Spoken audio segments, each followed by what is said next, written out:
Breaking news Telangana అసెంబ్లీలో రేపు కొత్త ఆర్ఓఆర్కు ఆమోదం తెలుపబోతున్నట్లుగా తెలుస్తోంది. రేపు కాకపోతే 18న అయినా ఓకే చెప్పే అవకాశం అయితే కనిపిస్తోంది. ఈ చట్టంలో 4 ప్రత్యేక అంశాలు ఉన్నట్లుగా తెలుస్తోంది. వ్యవహారేతర స్థలాలు మరియు property cards, Bhudhaar appeal tribunals కు స్థానం కల్పించినట్లుగా సమాచారం. ఆర్ఓఆర్లపై సీఎం రేవంత్ రెడ్డి, మంత్రి పొంగులేటి ప్రత్యేక చొరవ తీసుకున్నారు.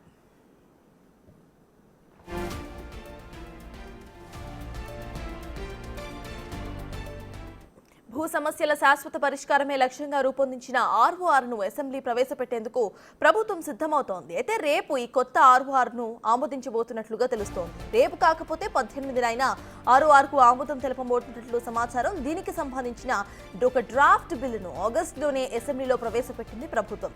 అందరి నుంచి కూడా అభిప్రాయ సేకరణను జరిపించింది.